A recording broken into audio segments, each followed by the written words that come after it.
குடும்பத்துல ஒரு மிடில் கிளாஸ்ல வந்துங்க நம்மளை அடுத்த லெவலுக்கு நம்ம சந்ததியை கொண்டு போனோம்னா ஒண்ணு சேமிப்பு இருக்கணுங்க, இல்ல படிப்பு இருக்கணும். அவங்க சொன்னது என்னன்னா, என்னோட எல்லா பசங்களும் நல்லா செட்டில் ஆயிட்டாங்க. ஏதோ ஒரு இடத்துல ஒரு காம்ப்ரமைஸ் ஆயிருக்காங்க, இல்லன்னு சொல்லுங்க. ஆனா சின்ன சின்ன விஷயங்களே அவர் வந்து பண்ணாதனால தான். இப்ப பாத்தீங்கன்னா எனக்கு கல்யாணம் ஆகி 35 வருஷம் ஆச்சுங்க. அந்த சமயத்துல நான் வியாபாரம் அது எதுவும் சுத்திக்கிட்டே இருந்தேன். என்னோட மனைவி வந்து பாத்தீங்கன்னா எங்கேயுமே கூட்டிக்கிட்டே போனது இல்லைங்க. பட் இப்ப வந்து பாத்தீங்கன்னா நான் அவங்க வந்து வெளிநாடு கூட்டு போறேங்க, எங்க நினைச்சாலும் கூட்டு போறேங்க. ஆனால் அன்னைக்கு மிஸ் பண்ணாங்க பாருங்க, அது இன்னும் அவங்களுக்குள்ள அந்த ஏக்கம் இருந்துகிட்டே இருக்குங்க. அப்போ அந்தந்த ஏஜ்ல இப்ப என்னால வந்து அதை திருப்தி படுறதும் இல்லை, என்னால திருப்பி அதை கொடுக்கவும் முடியலங்க. ஆனால் இன்னைக்கு என்ன என்னாலும் பண்ண முடியுதுங்க. பட் அன்னைக்கும் சூழல் இருந்ததுங்க, அதை நான் சரியா அவங்களுக்கு வந்து அதை கொடுக்கலங்க. அப்போ இளம் வயதுல இருக்கிறவங்க அதையெல்லாம் மிஸ் பண்ணக்கூடாது.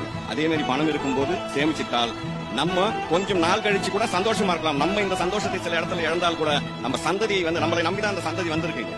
அந்த சந்ததியை அடுத்த கட்டத்துக்கு நகர்த்தணும்னா சேமிப்பு முக்கியங்க, படிப்பு முக்கியம். இந்த ரெண்டுத்தையும் தவற விடக்கூடாதுங்க. இதுதான் முக்கியமான விஷயம்.